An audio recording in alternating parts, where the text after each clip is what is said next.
সুপ্রিয় দর্শক মন্ডলী, আপনাদের সমবায় কথায় আবার স্বাগত জানাচ্ছি।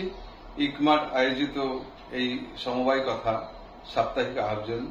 আমরা সমবায়ের বিভিন্ন বিষয়, বিভিন্ন দিক নিয়ে আলোচনা করি, খুব ঘরোয়া আলোচনা, যাতে আমাদের এই বাংলার সমবায়ী বন্ধুদের কাছে সেগুলো পৌঁছায়। আপনাদের আরো একটা বিষয়ে ধন্যবাদ জানাচ্ছি যে আমরা ইতিমধ্যে কমেন্ট পাচ্ছি, বিভিন্ন মন্তব্য পাচ্ছি, এইখানে আলাদা করে হোয়াটসঅ্যাপে আমরা মন্তব্য পাচ্ছি, অনেক সাজেশন পাচ্ছি, যেটা আমাদের কোয়ালিটি ভালো হোক না হোক এটা ভালো লাগার যে অনেকেই আমাদের সঙ্গে আছেন। আজকে আমরা যে বিষয় নিয়ে আলোচনায় বসেছি সে বিষয়টি খুবই পরিচিত বিষয়, আবার স্বয়ম্বর গোষ্ঠী বিষয়ক আলোচনা।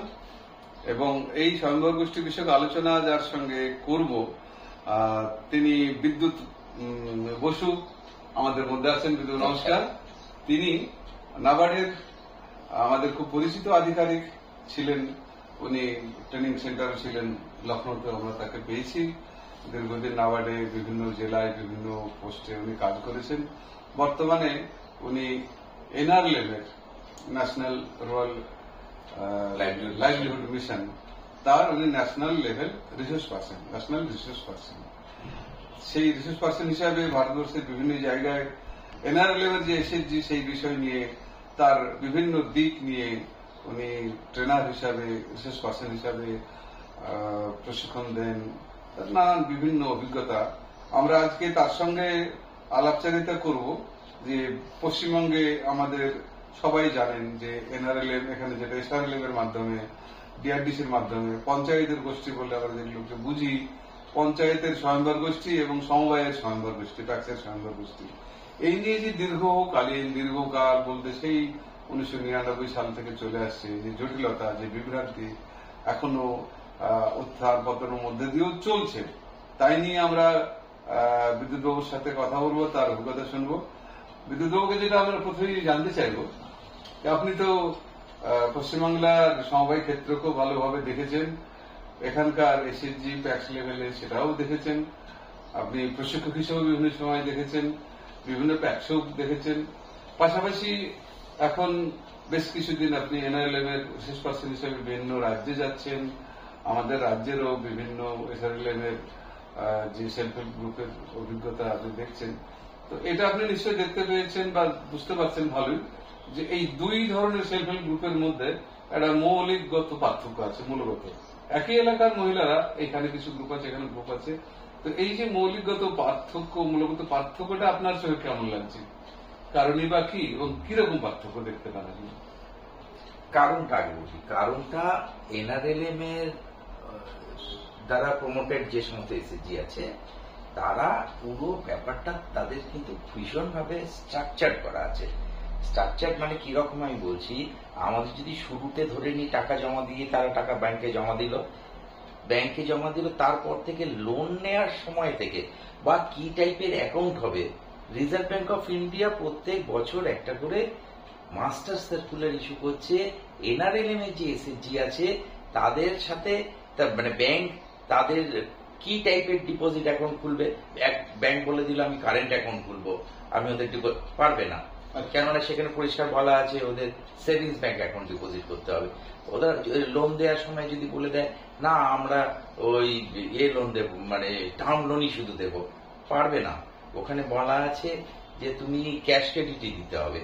হ্যাঁ, যদি মানে কোন লোনটা এরকম হয় নেচারের, যে মোটরসাইকেল লোন এসব, তাহলে হয়তো সেটা টার্ম লোন হতে পারে। আমি ওইটাই বলতে চাইছি যে রিজার্ভ ব্যাংকের মাস্টার সার্কুলার, তাদের পুরো অপারেশনটা এবং ব্যাংকে তাদের কি রোল হবে, ব্যাংকেরা এদিক ওদিক যেতে পারছে না, তাদেরটা পরিষ্কার বলা আছে তারা এইভাবে লোনটা দিতে হবে, এই ধরনের অ্যাকাউন্ট খুলতে হবে, তাদের আরো অনেক কিছু লোনের ক্যালকুলেশন, ইন্টারেস্ট কিরকম হবে, প্রত্যেকটা জিনিস রিকভারি কিরকম হবে, প্রত্যেকটা জিনিস। ইভেন এও বলা আছে যে ডিফল্টার যদি তার বাড়িতে কেউ থাকে তাহলে তাকে লোন রিফিউজ করা হবে কিনা, মানে এতটা পরিষ্কার করে বলা আছে।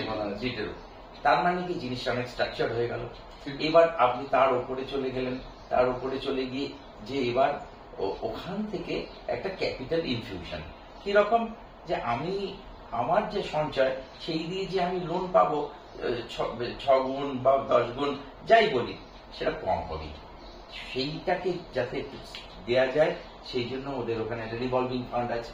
সেই রিভলভিং ফান্ডটা ঠিক 6 মাসের আগে দিয়ে দেওয়া হয়, যাতে 6 মাসের পর যখন যারা লোনের জন্য এলিজিবল হচ্ছে তখন সেই রিভলভিং ফান্ডটাও ইনক্লুডেড হচ্ছে, কর্পাসটা বড় হয়ে যায়, যাতে লোনের পরিমাণটা বাড়ে। এরপর যখন আরো তারা এগোচ্ছে, একটা সংকট হলো, তখন ওরা কি করছে, আবার একটা ইনভেস্টমেন্ট ক্রেডিট ফান্ড দিয়ে দিচ্ছে আরেকটা। তা এইরকম রিভলভিং ফান্ড, আইসিএফ, এইরকম সব দিয়ে পুরো ব্যাপারটা স্ট্রাকচার করে রেখে দিয়েছে।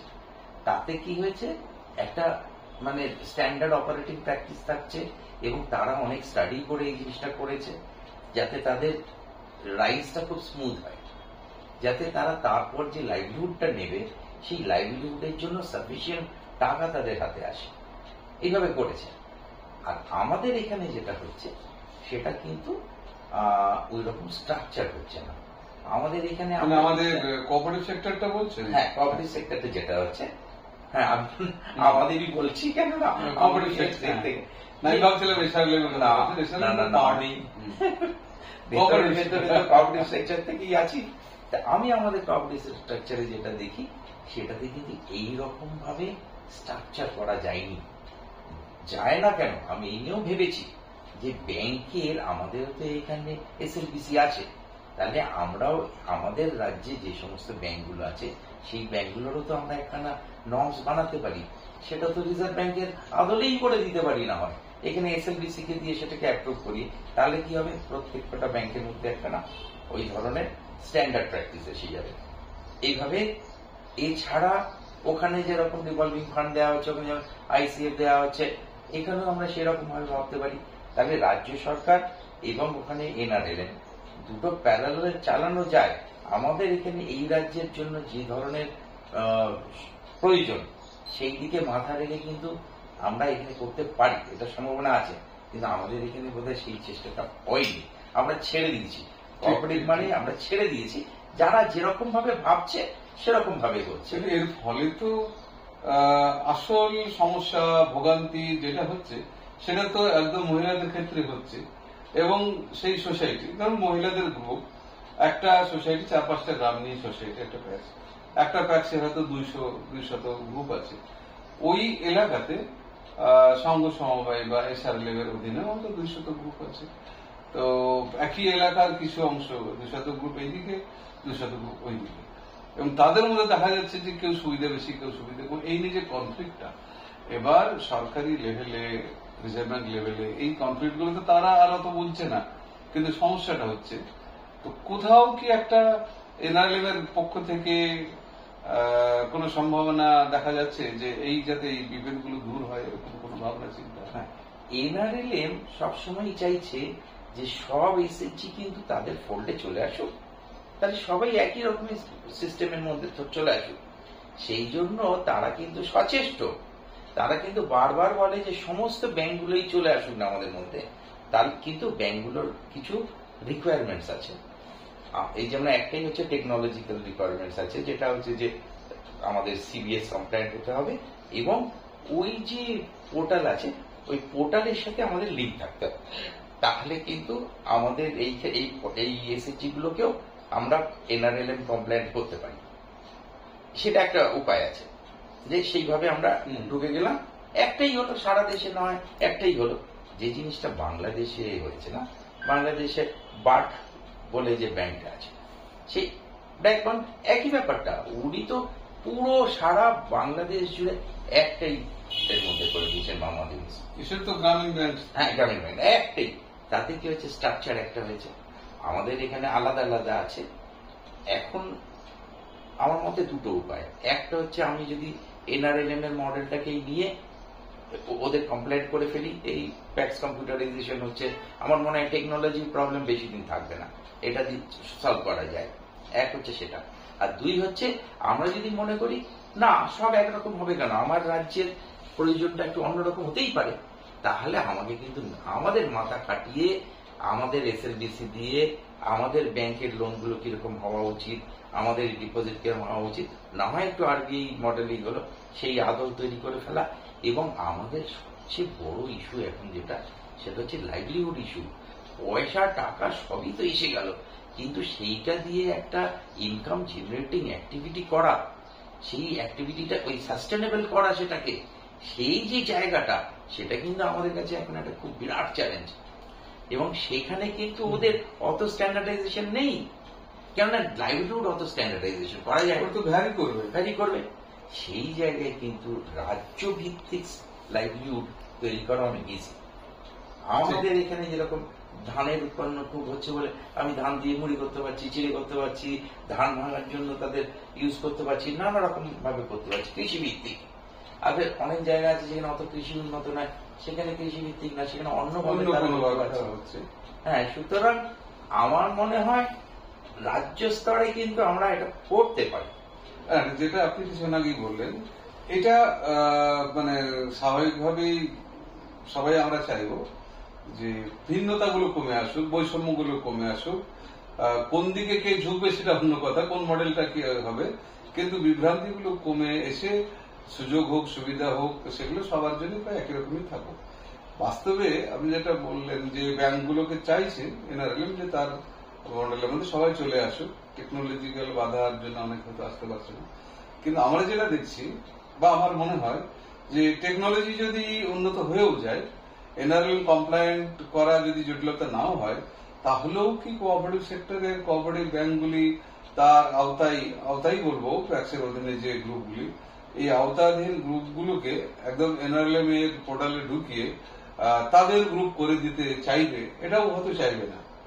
তাহলে তাদের যে নিজস্বতাটা ছিল, হুগলি ধরুন কি নদিয়া কি মালদার যে ব্যাংক, তারা বলে আমার এখানে 20,000 কি 30,000 গোষ্ঠী আছে আমাদের, এবং তারা তাদেরকে এই নেটওয়ার্কে মনে করে আমাদের, এবং তারা আমাদের মানে কি আক্ষরিক অর্থে তারা তো বিজনেসও করে, ডিপোজিটটা পাচ্ছে, লোনটা পাচ্ছে। এবার তাদের মধ্যে যে আশঙ্কাটা যে ওদের সাথে গেলে আমাদের কিছু রইল না, এই আশঙ্কাটা কতটা যথাযথ? না, দেখুন এই যে ওনারশিপ, ওনারশিপ তো সবাই চায়, যা এটা আমাদের ওনারশিপ, কিন্তু যদি আমার কাছে সেই সুযোগ থাকে যে আমি যারা বেটার অফার করছে তাদের দিকে চলে যাওয়ার, তাহলে কিন্তু ব্যাংক এদের ধরে রাখতেই পারবে না, সমবায় এদের ধরে রাখতেই পারবে না, ধরে রাখা মুশকিল। কেন তারা অনেক বেটার জিনিস যদি অফার করে লোকে যাবেই। কেন আমাদের মতো সমাজ ব্যবস্থাতে আমরা তো এখন তো বেশ অনেকটাই মার্কেট ড্রিভেন, আমরা যে বেশি দেখবে ভালো, যে এখানে বেশি সুযোগ সুবিধা পাওয়া যাবে, সেখানে আমি যাবই। আপনি বোধহয় এই জিনিসটা জানেন, পশ্চিমবঙ্গে সবচেয়ে বেশি যে জিনিসটা ঘটেছে সেটা হচ্ছে দুটো জায়গাতেই মেম্বারশিপ করে রাখা, এবং সেই দুটো জায়গায় মেম্বারশিপ করে রাখার প্রবণতাটা এত বেশি হয়েছিল, পরে একদম রীতিমতো মানে আধার সিট করে ঝাড়াই বাছাই করতে হয়েছিল যাতে দুটো জায়গায় না থাকে। তা এই ঘটনা তো ঘটছে। হ্যাঁ, সুতরাং আমার যেটা মনে হয়, যদি ধরেই রাখতে হয় তাহলে একটা প্যারালাল মডেল করে রাখা ভালো। আমাদের সমবায় দপ্তর, পঞ্চায়েত দপ্তর মিলে যদি একটা প্যারালাল মডেল কিছু করে, ওখানে যেরকম ভাবে হচ্ছে আমাদের এখানে সেরকম ভাবেই হোক। হ্যাঁ, কিন্তু আমরা আমাদের মতো করে করি, আমরা আমাদের রিভলভিং ফান্ডের প্রভিশন রাখি, আমরাও আমাদের সিআইএফ এর প্রভিশন রাখি, আমরাও লাইভলিহুডের ক্ষেত্রে নিজস্ব জায়গা ঠিক করে নিতে পারি। যে আজকে ধরুন আমরা একটা সময়, আপনার কথা মনে আছে, এই যত ফরেস্ট এরিয়া আছে, ফরেস্ট ফ্রিঞ্জ এরিয়াতে যত মহিলারা আছে, তারা যাতে গাছ না কাটে তার জন্য আমরা কিন্তু ওই ফরেস্ট প্রিজার্ভেশন কমিটি, যেগুলো প্রোটেকশন কমিটি, সেই কমিটির মেম্বারদের, মহিলাদের ধরে ধরে এসএসজি বানিয়ে তাদের টেলারিং বা নানা রকম ভাবে হাতের কাজ শিখিয়ে ইনকাম জেনারেটিং এর ব্যবস্থা করলাম। এটা একটা আমাদের মতো মডেল হলো। আমাদের রাজ্যে অনেক ফরেস্ট এরিয়া আছে, সেই জন্য আমি এটা করতে পারলাম।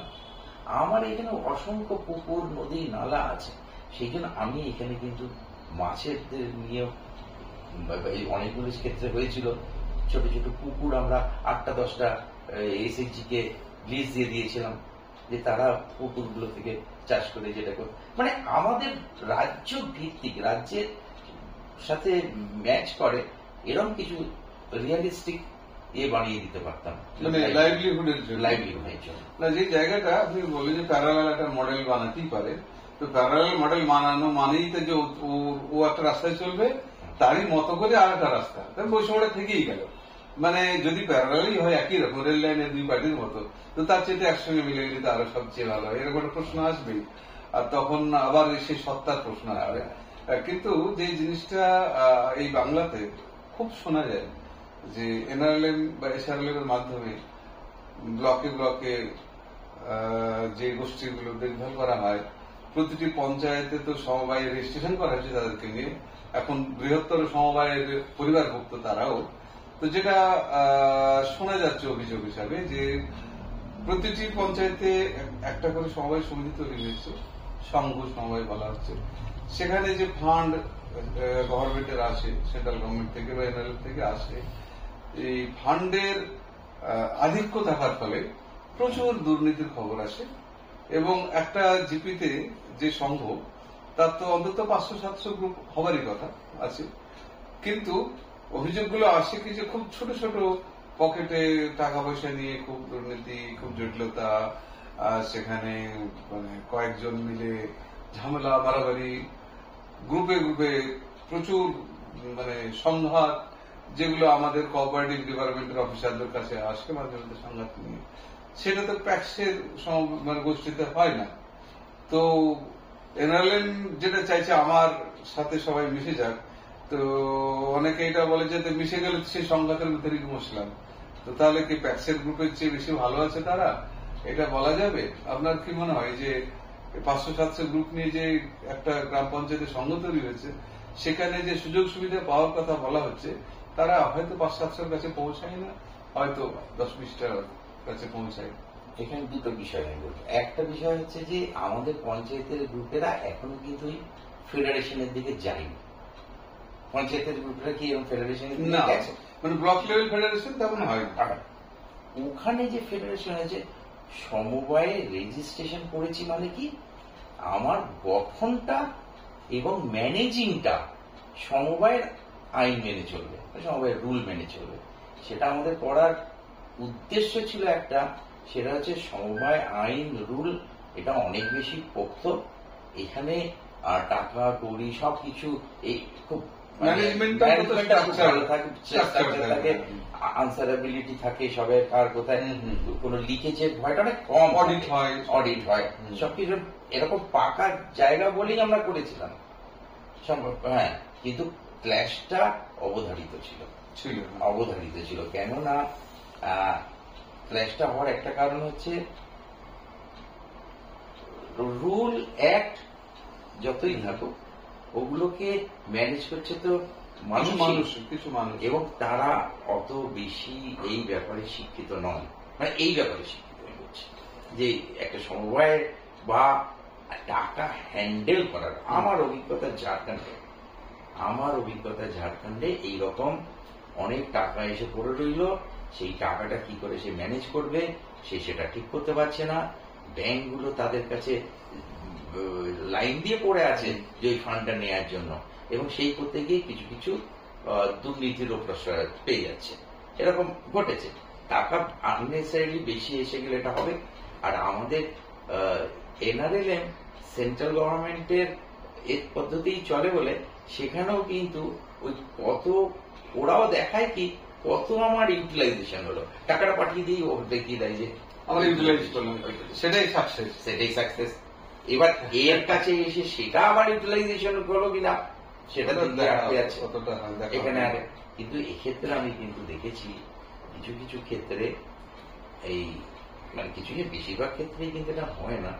আমাদের যে সিপিসিবি আছে, এনআরএলএম এর যে সিপিসিবি আছে, কমিউনিটি বিল্ডিং অ্যাক্টিভিটিস যারা করে, তারা কিন্তু সোসাইটি অ্যাক্টে যে সমস্ত অন্যান্য জায়গায়, আমি নাগাল্যান্ডে বা কয়েকটা জায়গাতে নর্থ ইস্টে দেখেছি যে তারা না ওই যে গঠনটা করে দিয়েছে, হ্যাঁ, এসএইচজিদের নিয়ে তাদের লিডার তৈরি করে তাদের মধ্যে দিয়ে করে দিয়েছে।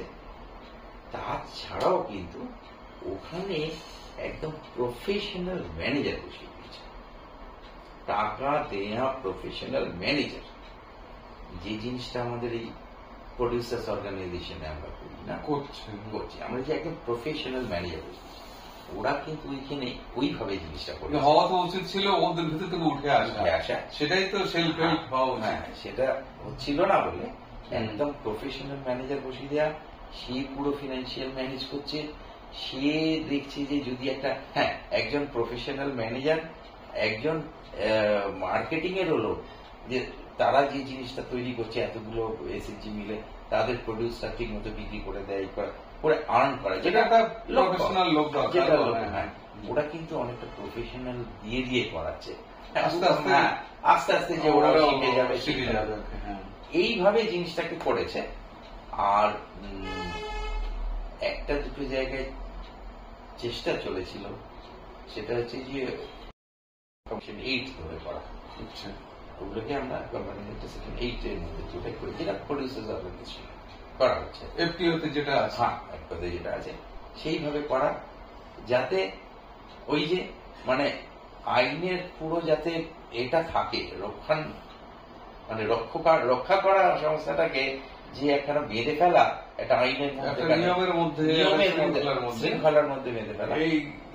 এইখানে একটা আমরা দেখি, এটা আমাদের পশ্চিমবঙ্গের যে অভিজ্ঞতা, আমরা সমবায় বিভাগ থেকে যেটা দেখছি যে গত 4-5 বছর আগে আমাদের রাজ্যে সমস্ত পঞ্চায়েতে একটি করে সমবায় রেজিস্ট্রেশন হয়েছে, সংঘ সমবায়, এবং রেজিস্ট্রেশন হওয়া মানেই সেটা কোঅপারেটিভ অ্যাক্ট অ্যান্ড রুলসে তারা মানে গাইডেড হবে, তার অডিট আছে, তার মানে ইন্সপেকশন আছে, ইত্যাদি আছে, এবং কোঅপারেটিভ ডিপার্টমেন্টের একটা দায়ের মধ্যেও চলে আসে যে এই কোঅপারেটিভ গুলো যেহেতু তাদের লিস্টেড, সেগুলো ঠিকঠাক চলছে কিনা।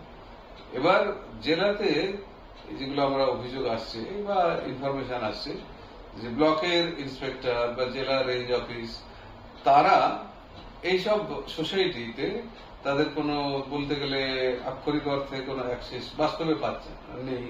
ইন্সপেকশন করতে গেলে ইন্সপেকশন সেটা করাও হয় না, ইন্সপেকশন হয় না, এরাও খুব একটা আগ্রহী হয় না।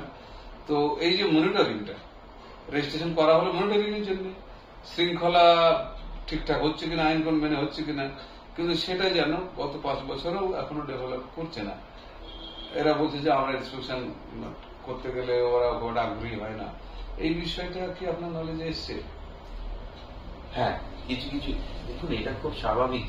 স্বাভাবিক এই কারণে যারা ওটা চালাচ্ছে তারা একটা মানে তারা পুরনো মানে যে ধরুন এসএসজির মেয়েরাই যদি হয়, এসএসজি যারা হয় তাদের কিন্তু ওই যে মানে কি বলবো, তাদের অ্যাডমিনিস্ট্রেটিভ কন্ট্রোল বলুন, এতদিন ধরে যেটা দেখে আসছে সেই স্ট্রাকচারটা বদলে ফেললে ওদের মানে স্বস্তিদায়ক হবে না, ওটা স্বস্তিদায়ক হচ্ছে না। কিছুদিন আগেও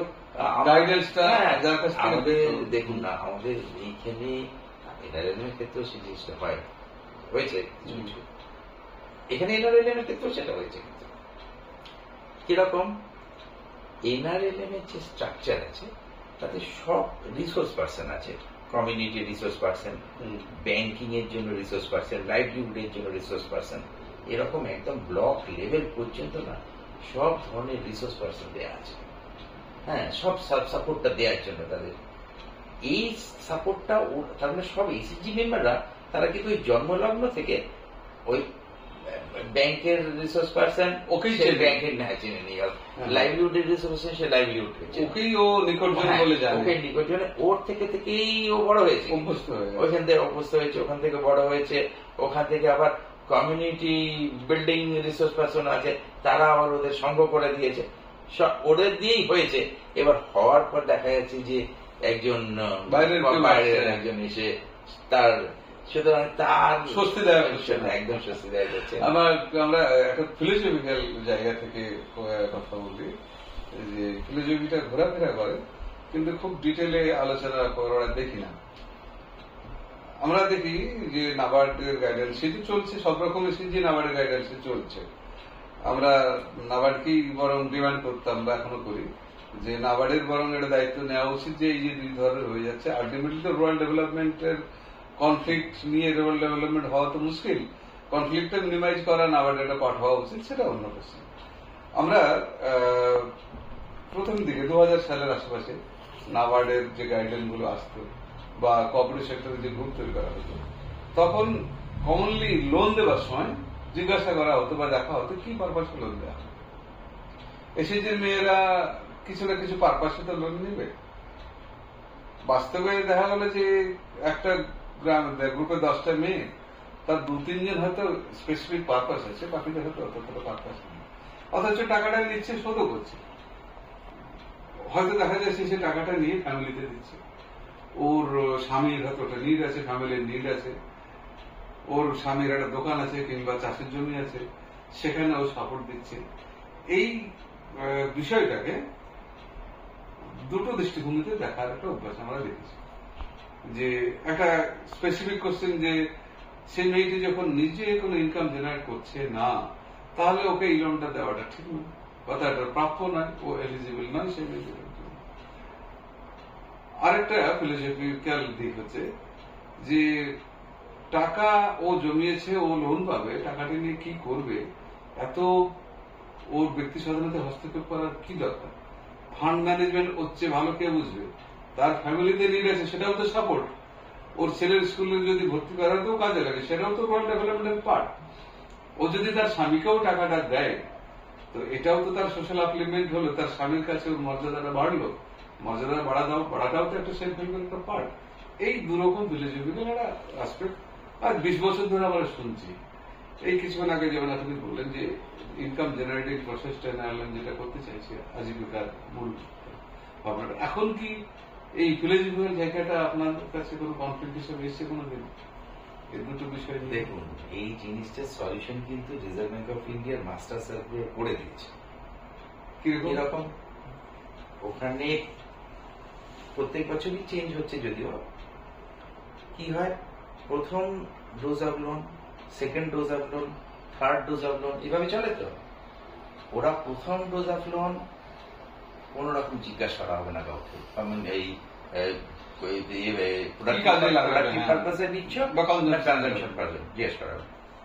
সেকেন্ড ডোজ সেখানেও করা হবে, থার্ড ডোজ এমন স্পেসিফাই করা আছে 6 লাখের উপরে উঠে গেলে তখন কিন্তু অন্তত 50% প্রোডাক্টিভ অ্যান্ড 50% কনজামশন। তার উপর স্কেলে চলে গেল অন্তত 75% প্রোডাক্টিভ, 25% তুমি কনজামশন। এই করে কিন্তু একখানা ওখানে মানে দুটো ফিলোসফিকে স্বীকার করা হয়েছে। কেন এটা বোঝা গেছে, যারা আমাদের টার্গেট গ্রুপ, তাদের পারিবারিক বা কনজামশন নিড যদি ঠিক মতো স্যাটিসফাইড না হয়, তাদের দিয়ে কোনো প্রোডাক্টিভ কিছু করানোটাই তো অসম্ভব হয়ে যাচ্ছে, বা কোনো কোনো ক্ষেত্রে ঠিক হচ্ছে না। আমি ঝাড়খণ্ডের একটা অভিজ্ঞতা বলি, চারিদিকে প্রচুর রিসোর্সেস, জঙ্গলে ফল বিনা পয়সায় সব করে নিতে পারছে, ভালো এনজিও রয়েছে, তারা শুয়োর চাষ শিখিয়ে দিয়েছে, সবকিছু ঠিক আছে, তবুও করছে না কেউ। কেন? দেখা গেল যে একটা বাড়িতে পর্যন্ত কোনো টয়লেট ছিল না। সেটাই তো বেশি প্রায়োরিটি ওখানে। তারপরে যখন আমাদের এই লোন দিয়ে প্রথমেই বলা হলো সবাই টয়লেট করে ফেলো, সবাই টয়লেট করে ফেলো, মহিলারা সকালবেলা উঠে যে যার টয়লেটে সেরে এসে কাজে চলে গেল, তখন কিন্তু লাইভলিহুডটা বিরাট করে ঠিক ঠিক। তো মানে এই যে যেটা আমরা অভিজ্ঞতা দেখি, যে কোন সেলফ হেল্প গ্রুপ তৈরি হয়েছে বা গ্রুপের কথা বললে, বিশেষ করে কোঅপারেটিভ সেক্টরে প্যাক্সের যে গ্রুপ, সেই গ্রুপগুলোকে নিয়ে একটা নেগেটিভ চোখে দেখা হয় জনসাধারণ মানুষের ক্ষেত্রে। আমরা অনেক অফিসার, শিক্ষিত মহলেও দেখেছি যে ওই গ্রুপ তৈরি করেছে, কি করে ওরা? শুধু তো লোন নেয়, কোনো কিছু তো করে না। তো কোনো কিছু না করাটা কি গ্রুপের খুব নেগেটিভ সাইড? এই জায়গাটাই মানে আপনার কথা এটা পরিষ্কার হলো যে কোনো কিছু করা নয়, ওই যে টয়লেট বানালো সেটাও একটা করার মধ্যেই পড়ে এবং বেসিক নিডের মধ্যেই পড়ে। হ্যাঁ, এই ব্যাংকগুলো কেন পার্সোনাল লোন দেওয়ার জন্য এত উঠে পড়ে লেগেছে? হ্যাঁ, পার্সোনাল লোন একটা সময় আমাদের ছোটবেলায় বা পার্সোনাল লোনে কি আমরা জানতাম না। হ্যাঁ, ব্যাংক লোন দিলেই এমন একটা লোন দিতে হবে সেটা ইনকাম জেনারেট করে লোনটা পরিশোধ করবে, এই শিখে এসছি। এখন তো ব্যাংক ওরকম নয়, এখন ব্যাংক অনেক বেশি করে পার্সোনাল লোনের জন্য একদম ঝাঁপিয়ে পড়েছে। এবং একজন স্টেট ব্যাংক অফ ইন্ডিয়ার চেয়ারম্যান, তিনি তার রিটায়ারমেন্টের দিন যে ভাষণ, সেই ভাষণে আমার উপস্থিত থাকার কারণে আমি বলছি, তিনি সেই দিন পর্যন্ত বললেন যে এই রিটেল লোন, পার্সোনাল লোন, এইগুলোই হচ্ছে আমাদের ব্যাংকের ভবিষ্যৎ। এত বড় কথা উনি তার মানে পার্সোনাল লোন মানে পার্সেন্টটাকেই তুমি দেখো, সে কি করছে সেটা অত বেশি তুমি, এবং সেই যেটা করছে নিশ্চয়ই সেটা প্রয়োজনে করছে। এবং মেয়েদের ক্ষেত্রেও দেখা যাচ্ছে সে first loan, second loan recovery যখন করছে, তাহলে তার মাথাতে সেই অভ্যাসটা আছে যে আমি যে কাজে কিছু না কিছু জায়গা থেকে তো টাকা রিকভারি আনছে, হয়তো ছাগল বসছে কি যাই হোক। আরেকটা অভিজ্ঞতা খুব হয়েছিল আমার, একদিন দেখি কোনো কাজের, সেটা আমার ঝাড়খণ্ডের অভিজ্ঞতা, কোনো কাজের মহিলারা মানে এসএসজি মেম্বাররা তার পরের দিন একটা বড় জমায়েত করে তাদের শেখানোর ছিল সমস্ত এই লাইভলিহুডের ব্যাপারে কিছু ছিল। কেউ আসছে, কেউ খুব এলো, একজন দুজন খুব কম আসছে। কি হয়েছিল জানেন, আগের রাত্রে খুব বৃষ্টি ছিল। আচ্ছা, বেশিরভাগেরই টিনের চাল পুরো ঘর নষ্ট ভিজে গেছে, সারা রাত জল পড়েছে, সে এক কোণে চুপ করে রুমে বসেছে, সারা রাত ঘুম। সকালের দিকে বৃষ্টি থেমেছে, তখন সে ঘুমিয়েছে বা পরিষ্কার করছে। সে কি, সে আগে চালটা ছাড়াবে না, তার লাইভলিহুড নিয়ে ইনকাম জেনারেট করবে। আমরা সাথে সাথে আমরা তাদের বললাম যে তাহলে বাবা তোমরা লোনটা নিয়ে আগে চাল সারি, ঘুমোর আসতে ঠিক খালি তো তুমি মাঠে আসতে পারো। তাই ঠিক। আচ্ছা, আমরা আলোচনার মাঝে মানে প্রায় শেষ পর্বে চলে এসেছি।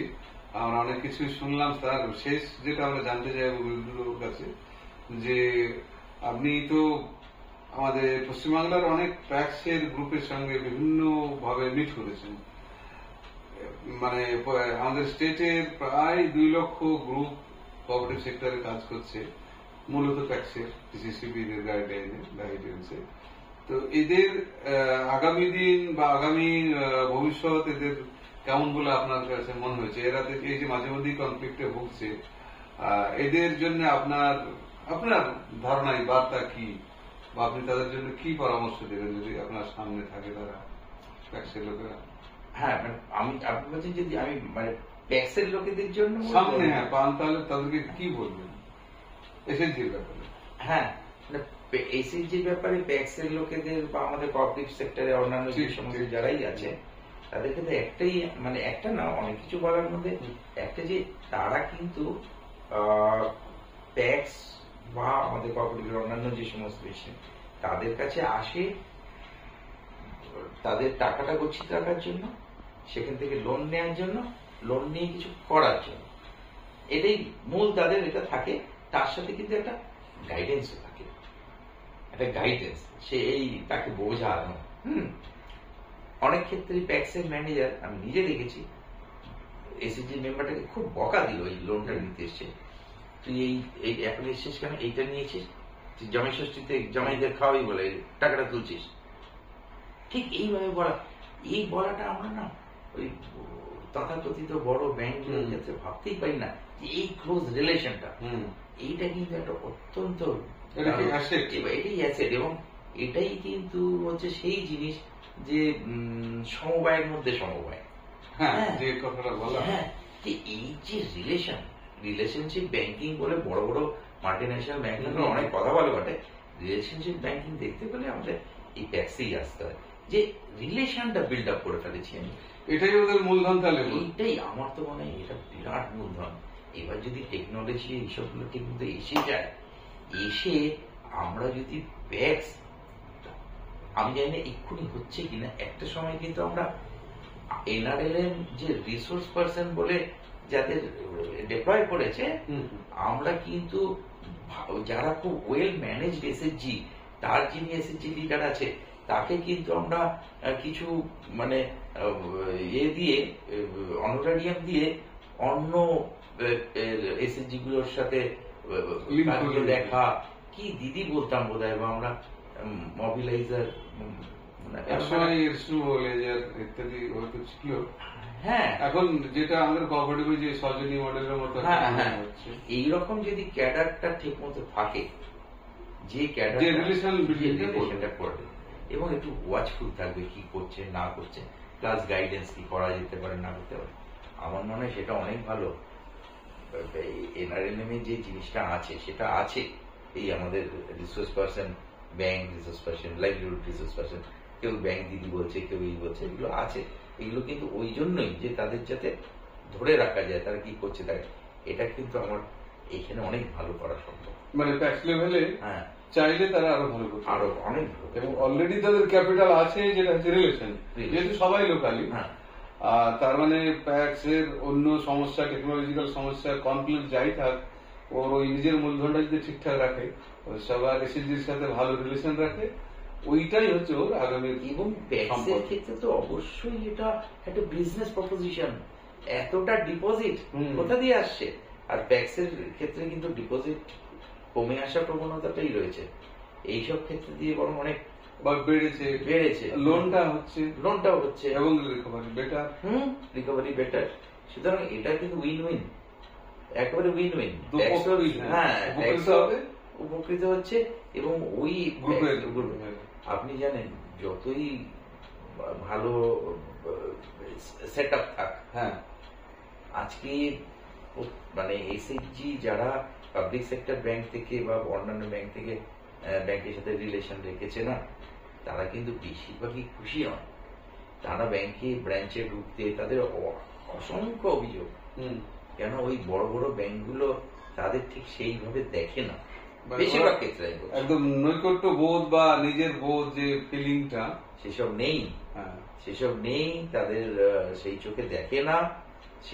সেই জন্য কি প্রথমেই কিন্তু ওই এসএসজির মহিলা যারা বড় বড় ব্যাংকে খুলেছে না বা পাবলিক সেক্টর ব্যাংকে খুলেছে, তারা কিন্তু ওই ব্যাংকের প্রতি একটা বিরাট মনোভাব নিয়েই থাকে, হ্যাঁ, এবং দূরত্ব এবং এইটা এনআরএলএম কি করছে, টেকনোলজি দিয়ে মেট আপ করার চেষ্টা করছে।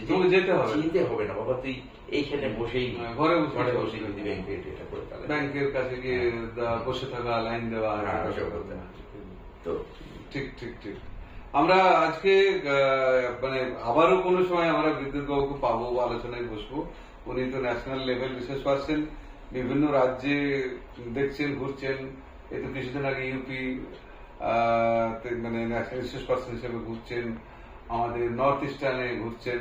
তো আমরা আগামী দিনে আবারও পাবো। যেটা আমাদের আলোচনার পরিপ্রেক্ষিতে কথাবার্তার মধ্যে যেটুকু আমরা অনুভব করলাম যে নিচের স্তরে কনফ্লিক্ট গুলো দূর হোক, সেটা সব স্তরেই চায়, সবাই ভালোভাবে থাকুক।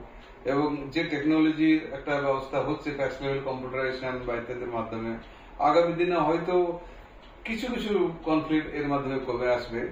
কিন্তু শেষ কথাটি যেটা বিদ্যুৎ বললেন, সেটাই বোধহয় আমাদের আজকে এইগুলি আমরা শেষ করা উচিত, যে পার্সোনাল রিলেশন বিল্ডিংটা সবচেয়ে বড় আছে, সম্পর্কটাই বড় কথা।